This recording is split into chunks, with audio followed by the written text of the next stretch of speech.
People who do must feel like, oh, I have an addiction. It's crazy. I did this much today. Right? Can't be that bad. Only this much. Exactly. Can't be that I bad. ate 6 bags of chips. I can show you. Woo! You know what I mean? Like, It's like bigger than your body. Exactly. I With the can chips. show you all the garbage I've gotten into body. You can't. That's gotta be bad. Hey, everybody. Hey. Welcome to a new episode. It was a good night with Gabriel. Amer. How are you, Gabriel? Good. Yeah. Listen, we talked about it offstage. You can't become a bad dresser. Okay, Well, you're the cutie no, in this dynamic duo. Well, let's say, what are you wearing when you go outside? I guess you just wear that. I just wear this. But like, let's say if you're going just to Your the wedding, store. bro, is gonna be this. Oh, really? Top hat on? It's a British wedding. So it's a Top hat. And exactly this. Ladies, lords, and ladies. Yeah, monocle and top hat and With jeans. this. Yeah. Yeah, sorry, you were saying? Let's say like you're gonna go to the store and it's a little rainy, but you don't want to put on a whole out. The thing is, I have types of clothes. I have like winter clothes. I have summer clothes. Of fall course. clothes. This is my hangout. I don't have nothing at night thing. I was at home. I didn't shower. I just today. understood a lot of things. Guys, okay, guys, I'm gonna come out as honest. I told Gabriel that he needs to buy new shirts for the stage because he lost like 20 pounds and he's jacked and the shirts look like a woman who's cleaning her house in like 1860s. Just rags, as if you're wearing one big rag. I know, it's weird. Like you were, they didn't have washing machine back then, so you were scrubbing the metal. This is how you look like you're dressed. It's weird. It's like I'm wearing a cape all around me. It's just too big. It's Nothing too much. makes sense. No. So I'm like, okay, and then I told, yeah, you should buy new clothes, and he said, no, I'm gonna wait till I lose to my perfect weight that I never had since I was 6. And so, but I told you, like, just buy something for the stage to look good for the stage. And now I understand. Okay, there's a second level of ichiness. Yeah, there's even below. Then there's just underwear that's been through the wash for 14 years and has paint on them. Paint? And then like holes. Well, I remember like 2 years ago I painted my apartment. And your underwear? In my own, I painted my underwear. Yeah. What are you painting? I'm imagining tidy whities. Yeah. This would be this is made drenched in sweat. I'd be like, ooh, it'll do summer. There's a summer version of this. The t-shirt or the polo. Yeah. If I go on vacation, there's a shirt, but I need to lose like 30 pounds. Yeah, but no, I have my clothes different levels. Then I have like a nice tighter version. I have like this black. I have like a nice black button down, and then I have like a nice white. You know how you're dressed? You're dressed like, when rap became popular in the 90s. Wait. And then Europeans saw it on MTV, and they're like, Hans, 100%. We could do rap. I don't like her chocolate. You're dressed like a white rapper from the 90s 100%. From Europe. I've always loved the 90s rapper outfits. It's just like a sweater. The European. This is because it was all like, old footage, so I had a hard time seeing what color it was. Yeah, Nauticus, like a Nauticus or like a big Tommy Hilfiger with exactly this type of color. I love this. Yellow, like squares, yellow, red, white, blue squares. That was so cool. I always thought it was so cool. Like DJ. Like Wu-Tang, all they wore is like the worst clothes. Honestly, the only thing I know about the Wu-Tang is that they're black. Is that racist? That's it? Is it racist that I don't know what they look like? You think that you would like the Wu-Tang? No. I just don't know what they look like. I've heard a couple of Wu-Tang songs. Okay. I know they're Muslims. Yeah. Because a pork is a pig. Or no, because a cop is a pig. Yeah. I don't eat pig because a cop is a pig. Okay, yeah. Is that it? I guess so. I didn't realize they're Muslim. There's so many of them. There's like a white guy in there, I think, even. No, that's Jurassic 5.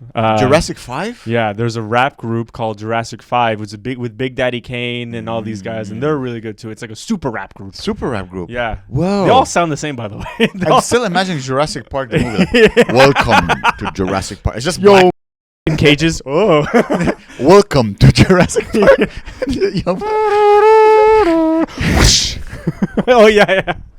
And it's the shot from like 90s hip hop where they film through like a grater of cheese. And just a black guy dressed as a dinosaur. And it goes like.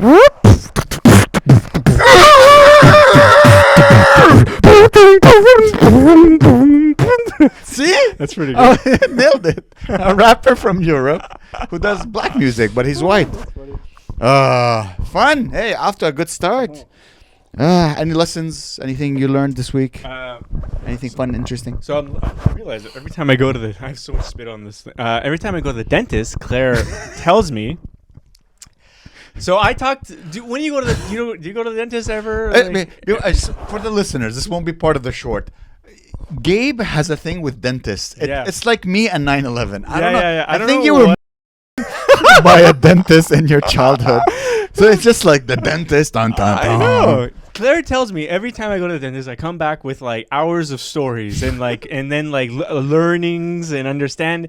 And Claire's because every time I go to the dentist, I arrive with questions. The dentist is the only professional I interact with that I want to learn from. I go to the mechanic, I don't care about anything. I go to my tax guy, I don't give a dude, the dentist, I come with questions. Like the last time I went to the dentist, like before the time just now, I think we made it even short about it. I asked soda. About the soda water, right? Very interesting. We had a little discussion, you know, and then you end up my dentist thinks I'm into basketball for some reason. We have a conversation. I have to make up basketball stats.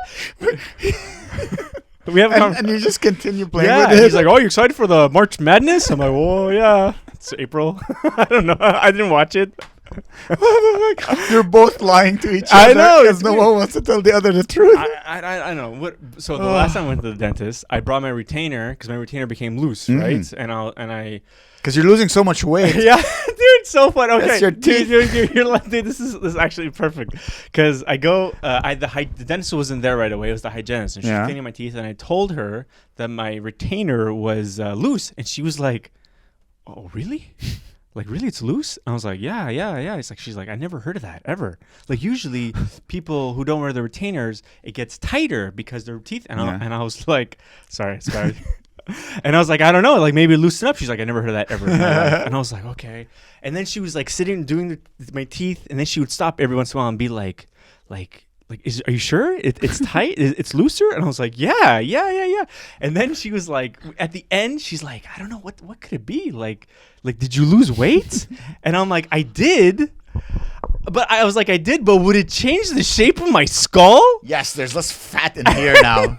You're less fat, so your body's like, ugh. But the whole time I was like so anxious. I was like, what's wrong with me? Can you buy a belt for a retainer and tighten it? I don't know. A belt, but like you skip a button, like a hole?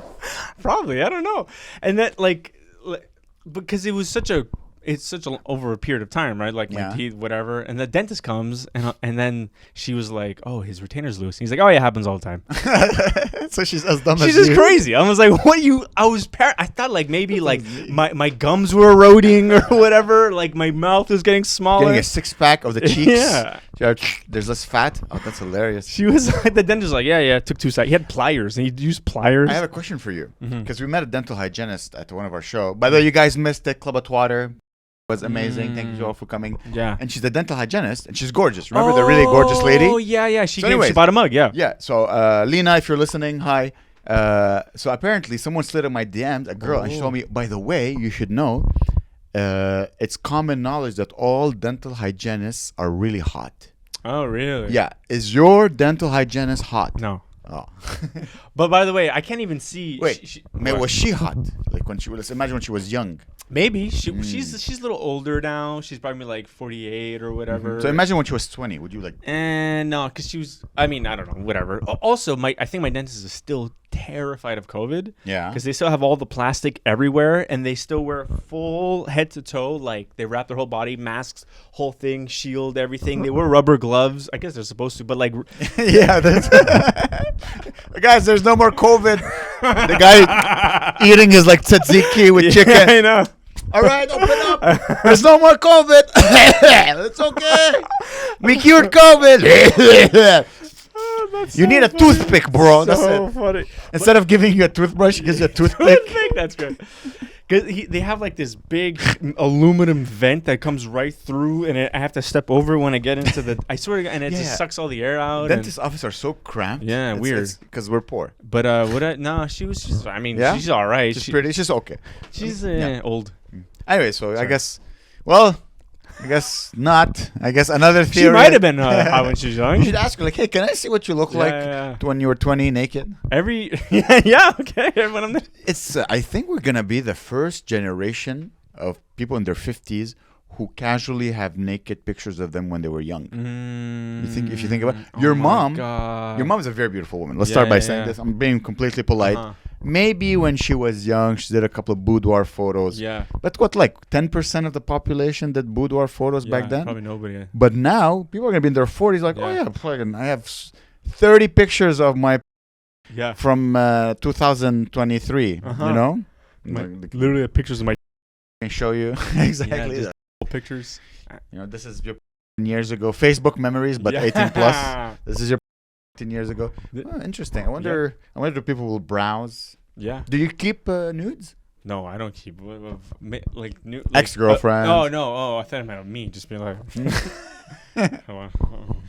you have poses. Yeah. No. Claire is like, spread him, spread him.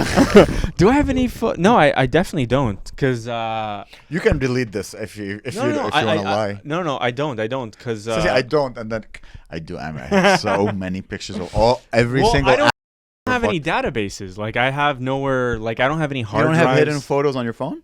No, because my phone changes, and then I only recently got iCloud. Okay. And so like anything that's like existed is just disappeared. Yeah. And any photos I ever say, I only have like 3-4 photos that I ever want anyway. Like of my bird, Claire, and that's it. You know, there's a mom. Well, I don't want to picture your mom. What are you gonna do? My mom. Yeah, one day she'll be gone. Well, I'll take a picture at a funeral. But you don't have to say. All right, that's the only memory I need. I don't have a picture of my mom, but I have her WhatsApp face. Well, I have pictures like this, like a what's that picture called? What type of picture is that called? A real picture. Yeah, a real picture. I have pictures like that of my mom. This? Yeah. One of my favorite gifts I ever got. Yeah? I have to tell you, bro. It is a nice photo. We look so young. Look, I dress exactly the same. Even in that one. Even in that one. And in that one. And in that one. That one I'm wearing a t-shirt. Oh, yeah. That one I'm wearing a t-shirt. I did a show for a bunch of Italians. Really, really, really, really rich, like school. Oh, yeah. It's crazy. When rich people are rich, they're so rich. Yeah. And I realized, like, people dress up. Like, people who came to shake my hand. The headliner was an intermission between me and the headliner. So I destroyed. Oh, yeah. So they're like, oh, my God, I haven't seen the headliner who annihilated. Yeah. So until they saw him, I was like the best. The king, yeah. I was the king. I even told Derek, I'm like, Derek, I'll just take a few compliments till you go on stage. I know what's going to happen once you go on stage. Yeah. You're just going to fucking kill them, you know? Yeah. So I was like, oh, that was so funny. I wish we could watch you more. Thank you. But everyone was so dressed. People really pay attention. Like I saw guys in a 3-piece suit. What? But like a sporty 3-piece suit. It didn't look like he didn't look like a like Sam Adamo or what's Sam Adamo is a 3-piece no, remember he was dressed sporty. No, not as in casual. Sorry, I should rephrase it. I'm getting back in fashion. So it's a casual 3-piece suit. Okay. So it's a 3-piece suit, but he didn't look like he was opening the chariot of the queen coming down her golden chariot. Like it was a like now wedding, it's like something casual. Yeah, casual, but it's a 3-piece suit. Weird. Yeah, the colors were like more like. I'm like, damn, and he shook my hand. He's an Arab, and he's like, you're funny, blah blah blah. That's a nice. 3-piece suit. I know that's a lot of pieces. Yeah. Yeah. What's the 3-piece? The shirt? The jacket, the vest, the pants, and of course the shirt. Yeah. But it was tight. As I said, he didn't look royalty. He looked like a casual 3-piece suit. I don't know how else. The color scheme. Yeah. You know, like sometimes you see people like teachers, for example, professors at the university. They have a jacket. Yes. But they don't look like they're getting married. Yeah. You know, people who wear suits other than for marriage. You see a professor with the patches on it. Yeah. I used to have a jacket like this. I miss it so much. Really? It was a velour. Velour? Is it velour? Yeah. Velour. Dude, 5 years from now, I bet that's gonna be right back in fashion again. A velour jacket with patches. 50 with the glasses. My penis, ladies and teaching gentlemen. at a university. Teaching comedy. Would you teach comedy? No, are you kidding me? You gotta hang out with the people just starting comedy again. It's like the worst. But you get to have so much power over them. I don't get nothing from power. I feel I have nothing. No, in the sense that would be if there was something good about it, you wouldn't be your equal. They wouldn't be your equal. They would be your students. I know, but I don't even want to. Maybe this is how snobby I am, by the way. It would be horrible. Like I don't. This is the type of power I want to never interact with them again. Yeah. So you should do the silent retreat. And you guys, by the way, all him and Pentelis were me for saying. Wait, what are you talking about? I said that the silent retreat, go for 11 days, no one talks to you, and you're like, this is insane. And Pentelis like, what is this gay cult? One day will be good. I can't do it for 11 days. Dude, imagine all these weirdos, and you could just watch them, and they can't talk to you. It's the best. Really? But that's even. I explained to Pentelis in the comment section is that, listen, cults, the only bad thing about a cult, the only bad thing about a cult it's no freedom, are the people. Okay. The amenities are usually amazing. Mm-hmm. The Church of Scientology is a beautiful building. Like if you have to take a yeah. You're walking down the street. It's like the best mall ever. It's the best mall ever. Go shirt, probably nice washrooms that lick your butt and make you feel good. The amenities are amazing. So imagine you can go just take a at the Church of Scientology and then go and then leave. You get to go eat the delicious food, sit on the nice sofas, but they're like, we can't talk to him. It's the best. Yeah, I know, but I would just go on vacation or something and shit in my hotel room. Vacation, here's a problem. You're not rich enough to have that type of vacation where no one talks to you. You know how rich you have to be to have your own deserted island? This is nothing. I do like talking to people. I we're different. I like talking. I just don't want to talk to the people that I'm teaching comedy to. Like that would be, because they're like they're the most lunatic of society. People wanting to learn comedy through a teacher. Absolutely. So that would be the worst. I don't want to do it neither. I just want to point it out because it would steal my happiness. Yeah. To not do comedy and teach it, I would have no more happiness. Yeah. Oh my God. And like you're getting attention, but not the attention you want. No. I just want to be funny. I just want to. Oh my God, it would destroy me. I would prefer to deliver Uber Eats than do it. I would. Oh my God, imagine. Yeah, unless like you do it on seeing others follow their dream. Yeah. I know. No. Yeah, unless you do it on like Monday afternoon on Zoom. No. Secretly. No, I wouldn't. I would do it, but it can't be my job. It can't be like I stopped comedy. Yeah. I gotta do it. Like I took a class once of stand-up comedy, but the guy still does comedy professionally. Yeah. And he's amazing. Okay. But I took his class, Joey. Class. But he's just like, all right, I'll do this for a couple of months, make a couple of G's. Yeah, it's not Salam alaikum. Yeah. But you don't want to be like a guy who's a professional Dude, comedy it's funny teacher. because back then, what was it, like a while ago, right? Comedy wasn't as big as it is now, right? Yeah. Now there's probably enough people to fill up a whole year's worth of students to learn to do comedy. Oh yeah, there's enough people now. If we want, dude, we should do a class on hosting. Oh man, what do you think? Should we do it? Do a class in hosting? Yeah. I don't think so. I'm not that good. I don't think. Maybe I'll sit in the audience. I'll learn too. Okay, maybe I should do a class. I have to go in the crowd. I should do a class. Yeah, should I? Would that be a good idea? But who would you teach? The people in Montreal? Whoever and you would charge them? Yeah. You should. $5,000? Yeah. Dude, so funny. You just switched your mind completely. Yeah. Listen, the only two good things is comedy and, I don't know, I guess being a teacher. Because they're both like, you don't make money. You do it for the love of the game, you know? If I'm teaching how to be a host for money, of course I'm going to do it for money. But I'm not going to do it. I don't think so. Unless I really need money. The thing is, you can't really teach the way you host. Yeah. You could? Yeah. Really? Yeah. But like, what if it's like... You broke it down perfectly. Yeah. I make them feel welcome. Yes. How do I make them feel welcome? Yeah. I roast them, give a little compliment, compliment, connect everyone together so everyone feel like they're part of one. Guys, you're getting the free. Yeah. One thing I learned about hosting with you is that I can't really, when we're hosting together, it's a lot of fun, but there can't be two of the same person. No. You have to be you. I have to, because when I host by myself, I have a lot more freedom to do the way I want, but I take a lot of techniques, like all the techniques that I learned from you, I apply it to the way I would do it, you know? And so that's one thing I learned from you, but for together, it's like, okay, I have to be something different than you. Like, it's weird. You have to be you. I know. You just have to be you. Yeah. By the way, this whole empire we're building based on you being you and me being me and our friendship.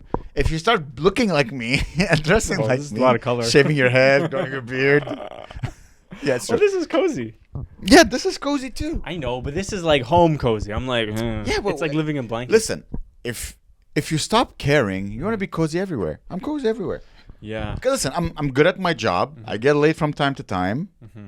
I'm not broke. I'm making enough money to eat. Yeah. You know, I never have to worry. Live your life. Well, while dressed like this, why would I? Yeah. Why would I change? I mean, it's clean, so. Ugh, that's what you think. Oh yeah. Can you return that to Amazon? A bat flies. What was that sound? It's like an alien. That's fun. I like these interactions when we host together. And I make sounds on stage. Yeah, that was fun. I like that. That was funny. What else? I realized. You know who the best actor ever in the planet is? I just realized. According to Marlon Brando, it's his dog.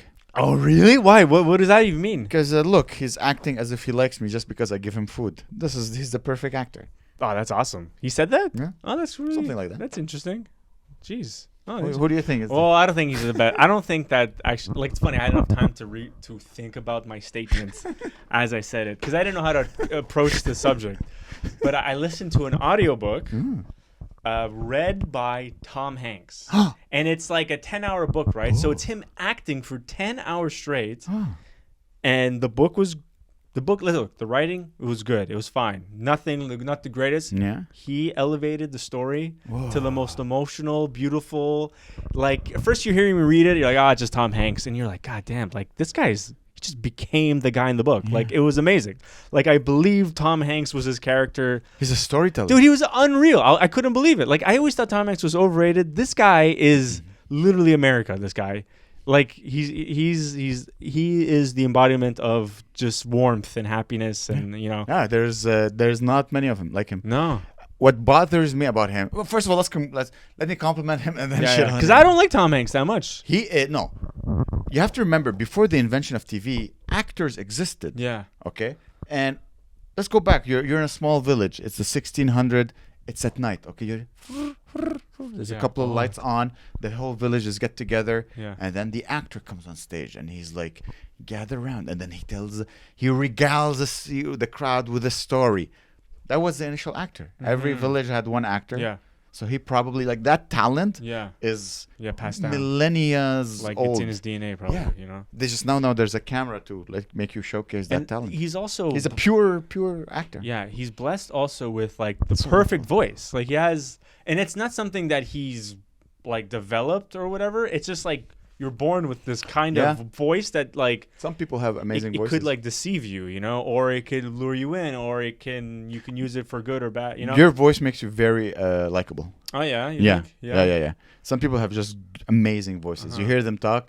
Matthew Borgelli. He's like, well, so I was walking down the road. So Harrison has a similar. You know, some people. Michelle Forrester has a voice. Wasim has a radio like. But he fills up the room. Yeah, his voice has so much strength. Even when he's speaking, right, and it's like so you feel. Yeah, you feel the trembles. He doesn't need to even use any effort. He just speaks effortlessly. He just perfect. He packs the room with his voice. Yeah, some people have that. Yeah, so and Tom Hanks has like he could like slow down a bit and you feel like, oh, it's very emotional, or he like you can hear he's a joking around, he's like kind of he laughs as he talks. I'm like, God damn, he's so good. Yeah, he uses his voice as an instrument to the point where like he can turn into anything, you know. You learn something for comedy. You can do that on stage. Yeah, no, it's interesting. I mean, obviously, like whatever, but it's interesting to hear it in an audiobook for 10 hours long. Wow. It's not. Then I started listening to this other book,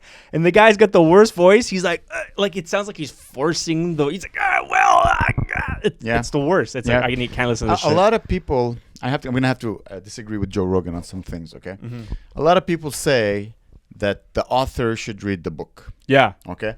I like to read self-help books. I think self-help books. There's one that I really like called The War of Art. Yeah. Which is by Stephen Pressfield. Yeah, it's nice. It's very good. The first one is read by some guy with a tremendously good voice, like an old grandfather giving you knowledge. So you kind of listen to it. However, I think the second, third, fourth, because it's a series, are read by the author. And I think he got so much success from his first book. He's reading it with not ego. the same, maybe with ego, but an actor delivers it like again, your children surrounded. There's a fire. You're all listening to the old man giving you secrets of life about how to succeed and how to continue your passion. That's the voice you want. You don't want necessarily the author to give it. You want Tom Hanks, who's able to embody the voice needed to get the message through. And that's what good actors are good for. Yeah. Okay, let's act. What do you want to be right now? Quick. Well, the thing is, I need something to read. I can't just like act. Let's read something. Oh, we have magazines and books. Okay. Engineering Mechanics Statistics 5th edition. This is hard. I'm going to read like measurements and shit. All right. Read this question. 150 millimeters. Okay. The welded assembly is made of a uniform rod weighing 0.370 pounds per foot. No, I need a book or something. That's because I have to like something more human. Got it. Okay. All right. Let's see here. Aha! I found the book, Gabe. Okay. Open it. Mein Kampf. No, I'm joking.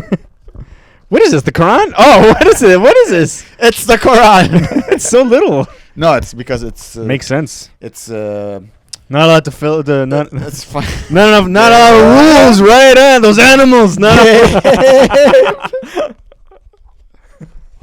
At least I won't get a fatwa alone. All right, that's it. It's separated. Okay, no. What else? Let's see here.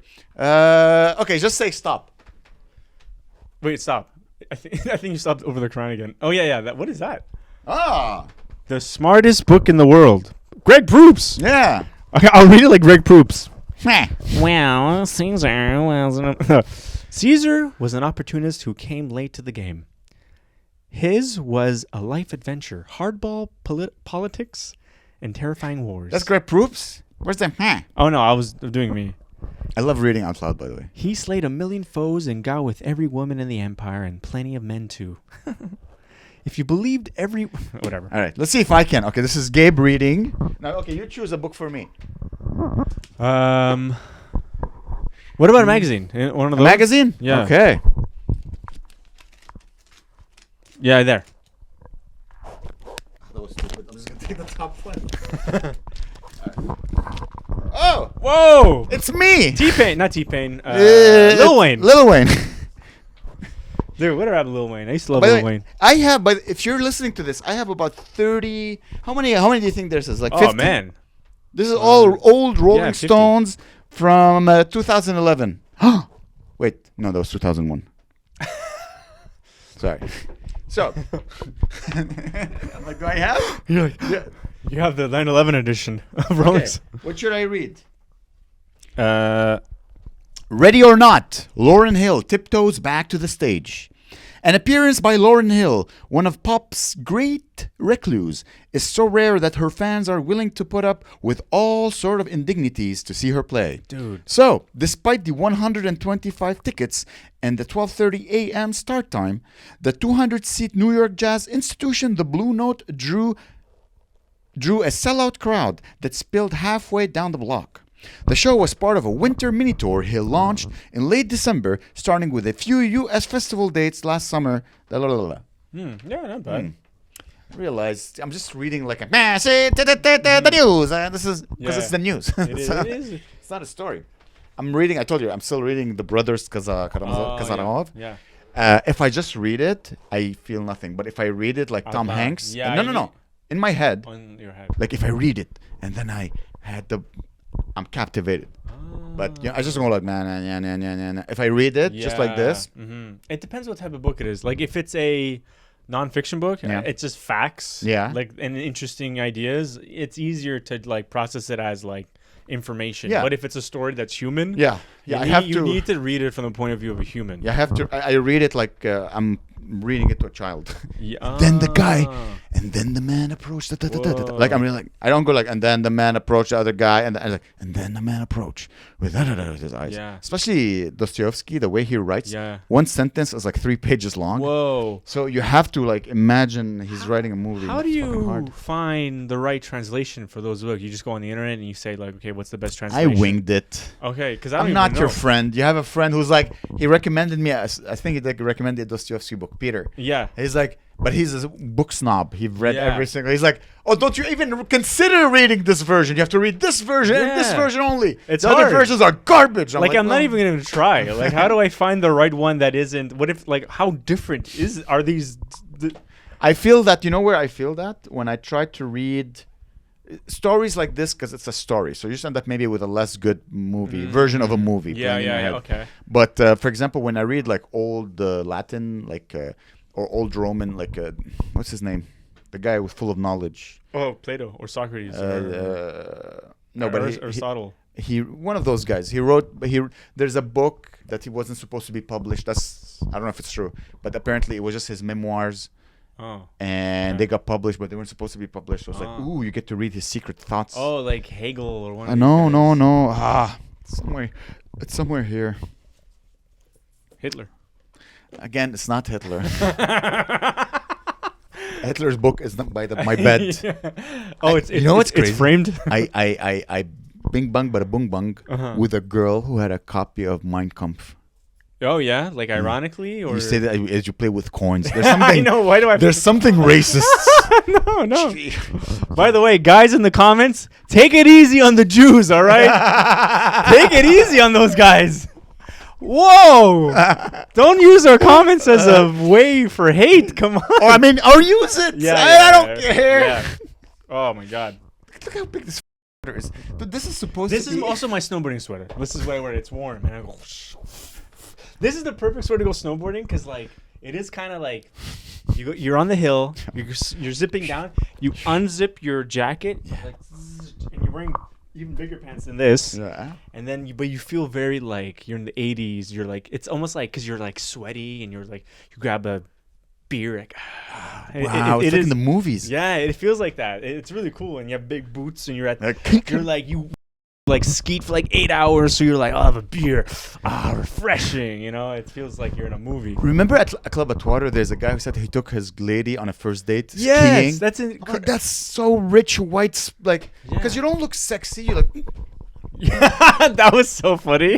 How do you? I guess you must be an amazing skier. Yeah, that's like, jeez. It's like me making a girl laugh on a first date.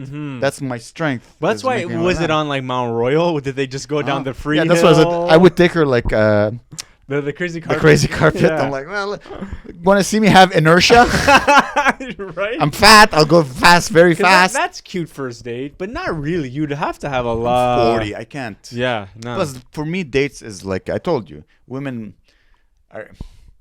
It's not a hobby, but like when I'm with a woman, I want to feel like, so I don't want to go to like a. So I go to nice bars. You're right. You want to feel. I like expensive things with a lady because it's like my. Time. Life is so stressful. Yes, I don't want. Okay, that makes sense. Okay. I don't know. The thing is, I'm not rich enough to get the level of. I know. Imagine, like, are there like super fancy shisha bars in Montreal? Dude, talking about shisha, I'm trying to stop. Really? It's been a day and a half. It's been a day and a half. I have stopped. I gained I gained 2 pounds. Really? From just eating garbage, chips. Oh. Are there like little mini shisha things you can just go? But then I'll smoke 6 of them. Oh, yeah. It's like, sometimes I think like you. I like Coffee Crisp. You know that. Yeah. Coffee Crisp is my favorite. Yeah, it's great. So during Halloween, I buy the box of like 30 tiny Coffee Crisps. Because I'm like, I'll just eat one. Yeah. And then I'll move on. Yeah. And then I eat 15. Yeah. Which is the equivalent to like 5 adult-sized, diabetes-sized, huge Coffee Crisp. Yeah. So that method of just chopping it into little pieces, it's gonna do a little bit of cocaine. Just a little bit. You just gotta stop. Just a little.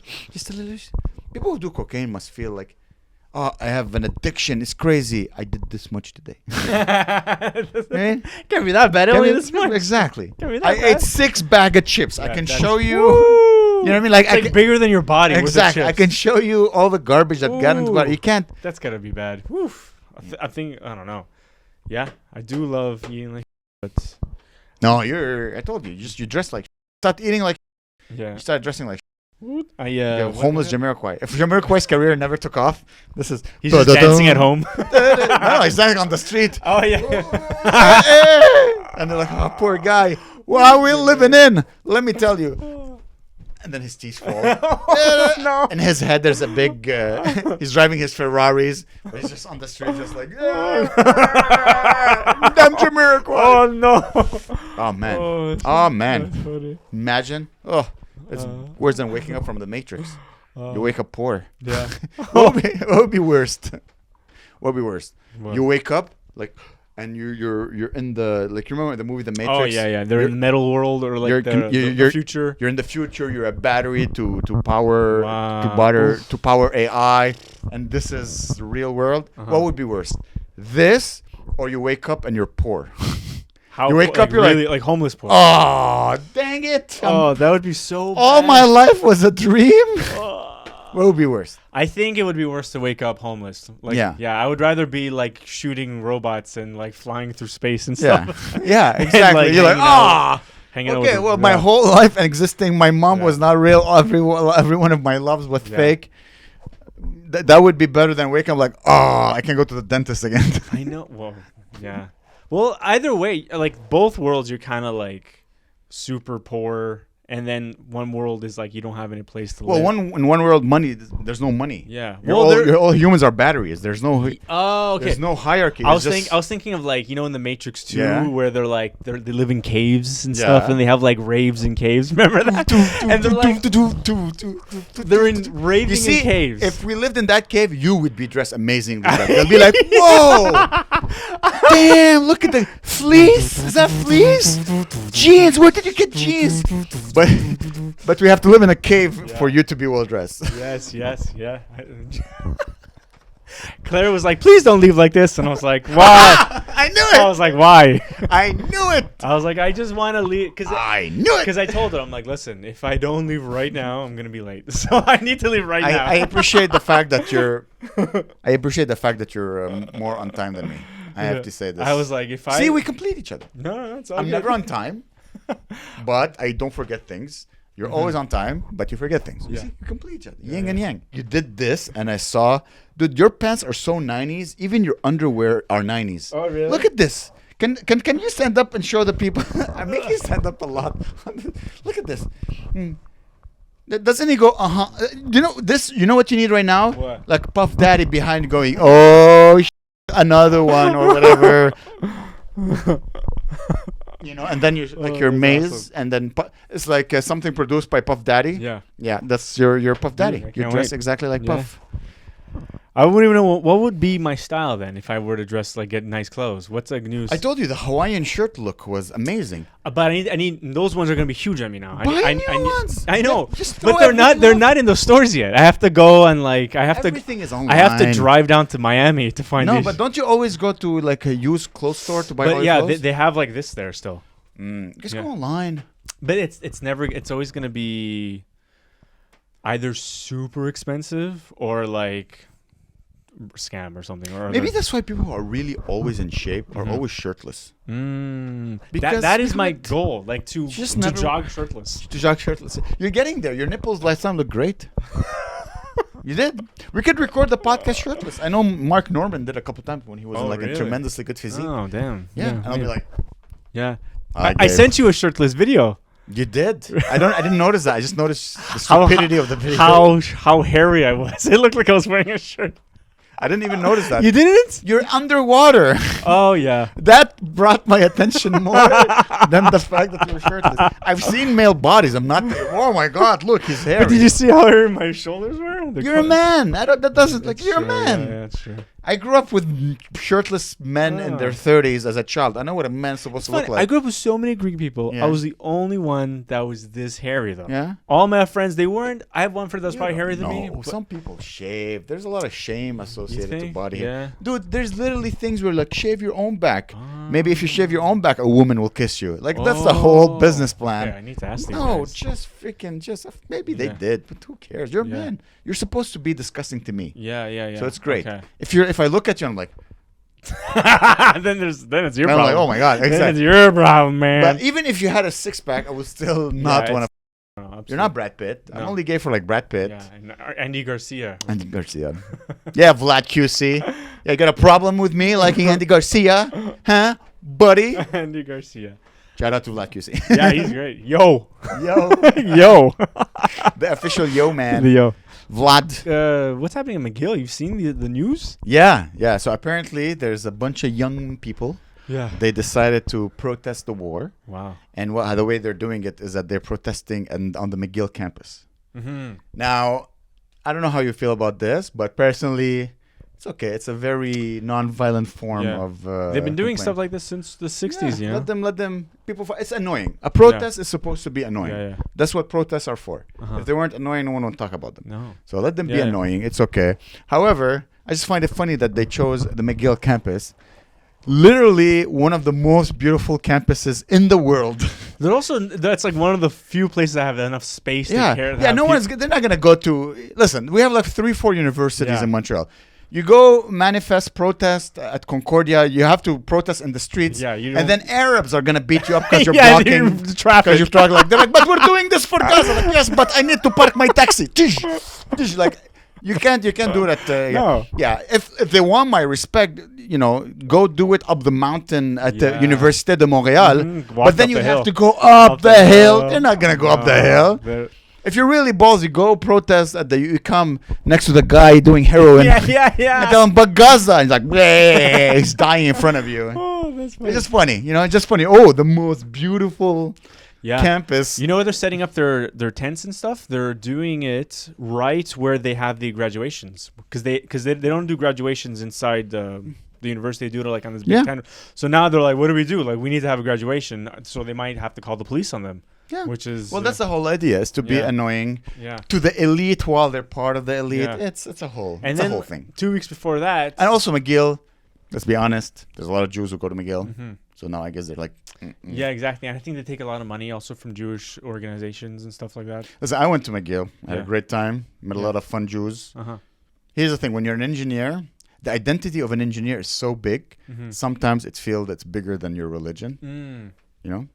It's being an engineer is like being a comedian. You're a comedian above all. Yeah, exactly. You don't really have a above all.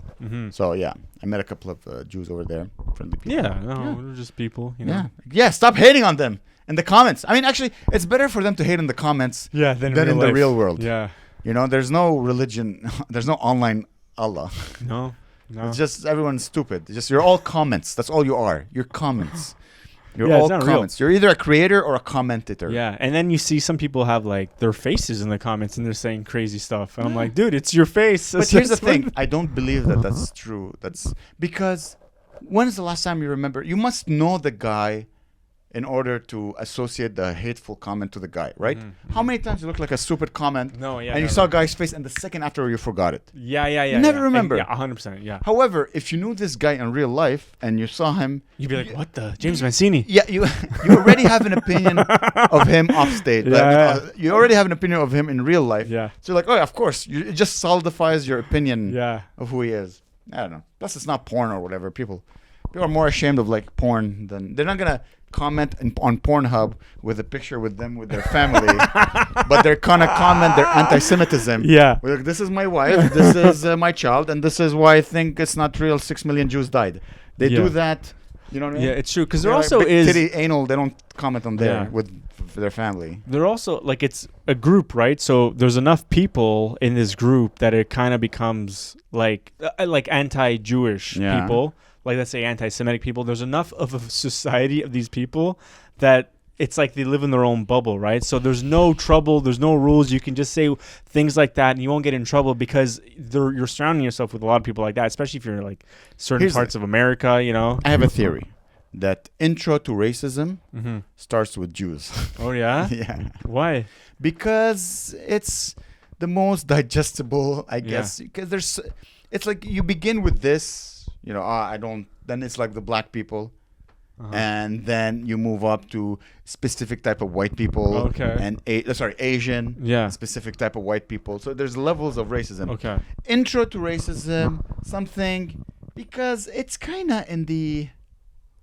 everyone makes a anti-Semitic joke from time to time. Okay. This looks funny. Yeah.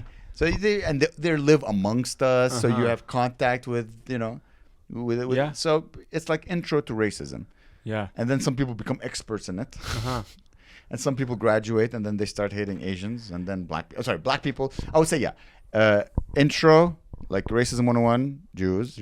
Because, as I said, they're successful, so people have a reason to hate them. And then you go to black people, because all big whatever. Okay. Asians. Asian. And exactly. After Asian, there's a new, like, it's an interesting step Mexican. For white people. Oh, yeah. Mexican. Sorry. Oh, black and Mexican together. Yeah. So Jews, black and Mexican, Arab, I would even say together. Black Asians. Once you step out of Asian, now you start dividing white people. Yeah. Mediterranean, like, Italian, Polish. Exactly. Like all those damn Polacks, blah, blah. Those Serbians. Yeah. What? I don't know what no lead looks like. If you're able to differentiate. Honestly, you put a Russian and a Ukrainian, I don't know. They look the same. They look the same. Exactly. Yeah. So that's the next level. That's why that's old also racism. That's like when Irish people came to America and they're like, oh, it's goddamn Irish. Yeah. And then Italians like, oh, goddamn Italians. Yeah. You're all white. You all look the same. Yeah. Like we're like a so river apart. That's expert level racism because you have to be able to differentiate. I can differentiate between a Russian and a Ukrainian, but they can. They could. They know. They do. Exactly. Yeah. So, I don't know if this theory makes sense. Please no. Let me just. I don't know if you're gonna make a short with this. The racism levels. The racism levels. Remember back in the day? Your pants. Yeah, back when these pants were in style. Remember the word? Okay, do you remember the word? No. Remember the word they used against French Quebecers back in the day? That was derogatory towards frogs. Them? No, Quebec though. I think that's France is frogs. Pepper. Pepper. You don't remember that? No. You didn't have that? No. So I guess Anglophones, like pure straight up Anglophones. Is it pepper with an H at the end? It's literally like pepper with a hard ER. People would say you pepper or like really. You don't remember that? No. Oh my god! Like this was my dad constantly. My mom. This was everywhere. Like Guillaume, people would call him a pepper. Ask him. You pepper. We would call them. Like but you're poor. You're poor. Like let's say someone call me a pepper. Hey, pepper. I own land. I speak 2 languages. You're an immigrant who's paid cash. You don't have any money in your RSP. How am I offended? Ooh, you called me a delicious vegetable that has different levels of spices. I don't remember why they would call Look at you immigrant. You're an immigrant. Okay, hold on. I didn't call them. I was a little kid. I was like 10 years old. Pepper. Yeah, and especially in Laval, people would call Pepper. Weird. But what does it come from? I have no idea. Pepper. Let me look it up because this was huge when I was a kid. Basically, like le piment, or was it the pepper? Well, like no, it would be pepper. Pepper. So why do slur? Yeah. Pepper?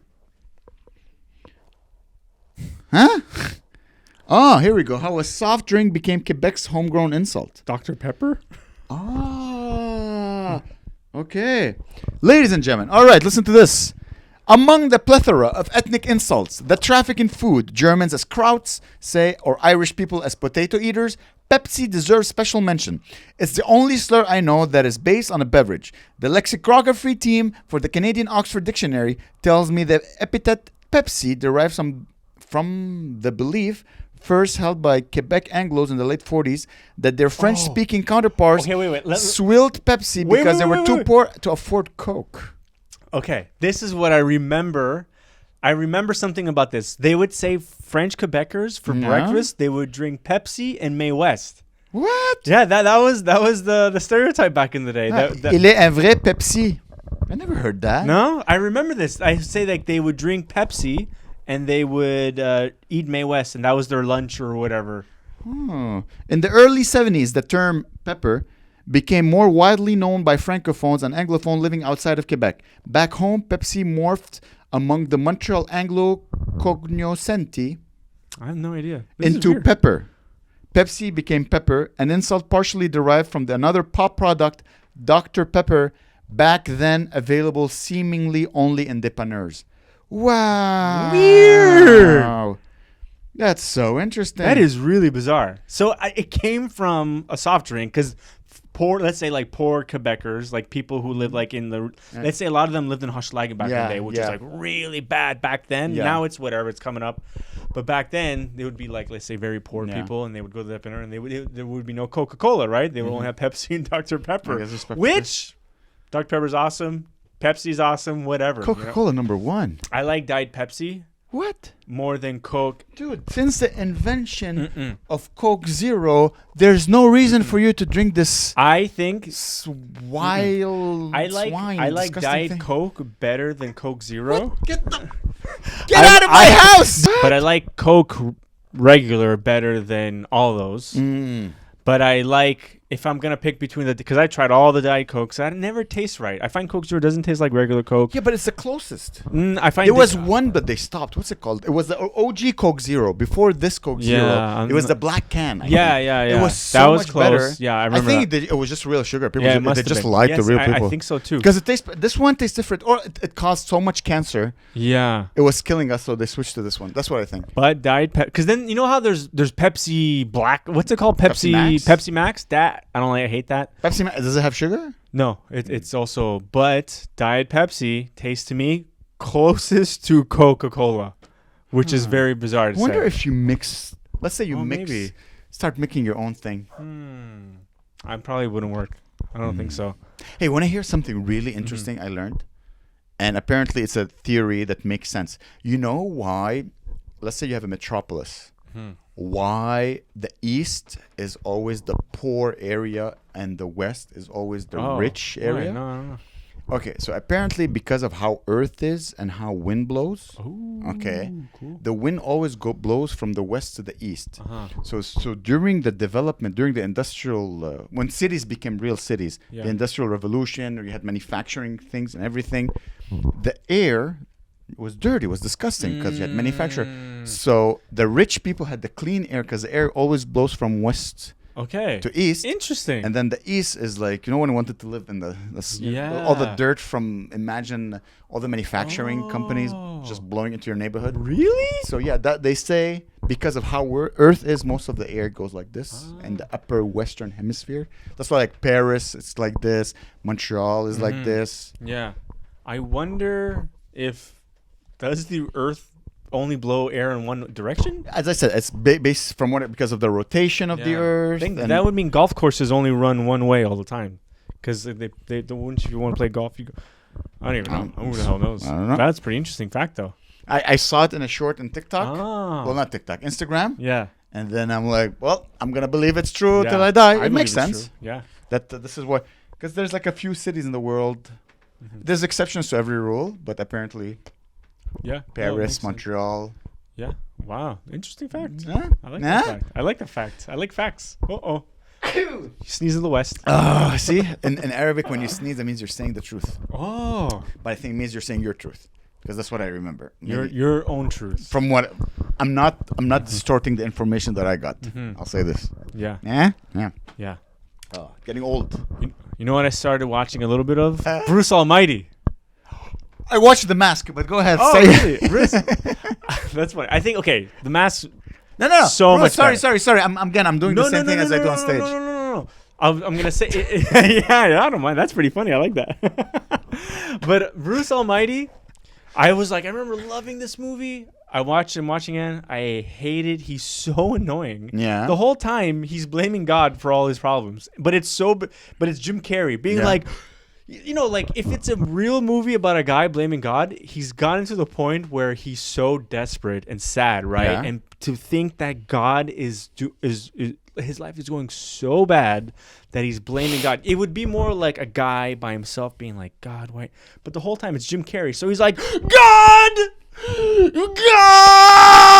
and it's so unfunny. He just blames God for everything. It's cringy. It's so cringy because The Mask is like one thing because in the movie, there's a reason why he's behaving crazy because he has the mask and he's like, liar, liar. He acts crazy because he can't lie anymore, right? In Bruce Almighty, he's just a crazy guy that has like a girlfriend and then is blaming God. It's almost like he's. But what's a movie? Because usually Tim Jerry is very religious. His movies are kind of religious. Yeah, they involve a lot of like spirituality. What is the lesson? So he blames God and then he learns that God is really busy or something. Okay, it's like. But why is it Bruce Almighty? Oh, because he becomes God at a certain point. So God tells him, "Oh, you think you're gonna do a better job than me? Yeah. I'm gonna put you in my shoes." You see, there's always a lesson. But then, but then when he becomes God, he's like he's just normal.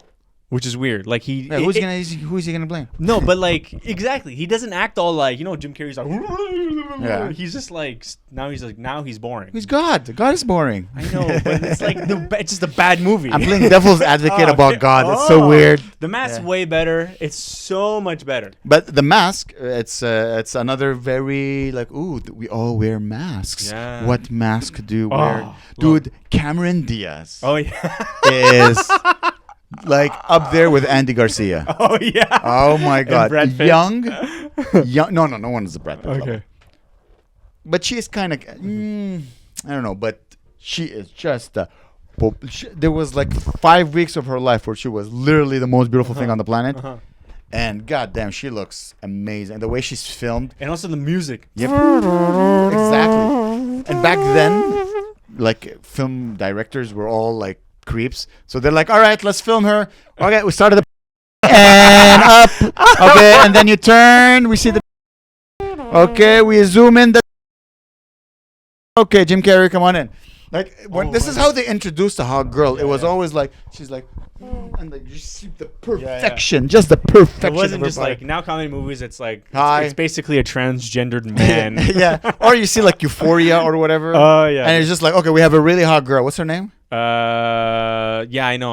The girl with the big boobies. Okay, how can we introduce that she's hot? Oh, let's her have weird sex. Oh wow. Weird sex scene with teenagers, and this is how we're gonna introduce her. I find that way creepy. That is creepier. For me, that's creepier than like, all right, ass shot, pussy shot, like titty shot, face. Yeah. Well, not really. It was just like the guy wanted to be really close to her. Like, yeah. It's still creepy. It's still creepy. For creepiness, this is creepy. It's just when you study something so much. Yeah. For them, it's like, all right, how can we capture the perfect good movie though, right? Yeah, it's fun. Here's the thing, and it's my fault. I watch all these movies as young, and I know if I watch them again, I'll learn like with new subtleties. But I'm watching them again with an older, wiser eye. Yeah. But with my phone. Oh no! But there's so many jokes in that movie. So many that are like so like. Yes, but it's 2024. But remember the dancing? It's like my name is Cuban Pete, and I dance to the samba beat, and my feet go boom boobity boom boom boom, and then everybody's dancing. I thought that was like. To this day, I watch that on YouTube. I'm like dancing in my chair. I'm like woo.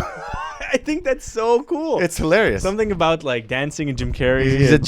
He's like moving his hips and stuff, and it's so good. I'm not surprised he became what he became. Yeah, based on his choice of movies, because all his movies are spiritual. All of them involve transformational. All involve like the notion of like, what if there's a bling? Yeah, and someone touches you, and then you have a magical something. Other than his first movie, which was Ace Ventura. It was kind of like he was a detective, and then he was like autistic, and he was. That was his superpower. That's you're a touch of the autism. Do you know the story behind the Ace Ventura? No. First of all, remind me Ace Ventura, and then where Ace Ventura, he's like has like the hair that's like this, and he's like drives like fast. But what's the story? He's a pet detective where he helps track down animals for people who lose them or kidnapped. So I think in the first movie, like somebody loses like a big like animal. I think it's like a shark or something or a whale. I can't remember. I could be wrong. I can't really remember. The movie doesn't really matter. It's just like him trying to find something. Okay. And then in the movie, he uncovers like more and more things. But it's really just a showcase to show Jim Carrey's acting ability. Okay. There's no reason for the movie to exist. So the movie, it's a whole reel. It's just a reel of him acting. Exactly. Okay. Wow. It's all it was. And that's why he chose it as his movie, because he saw this. So the script was in Hollywood for like years and years and years. For some reason, this movie was being shopped around and nobody wanted to try it, even though they didn't want to throw it away. But this movie was, and then it got to the point where I think the rights were like so cheap that anybody could buy it, but nobody wanted to make it.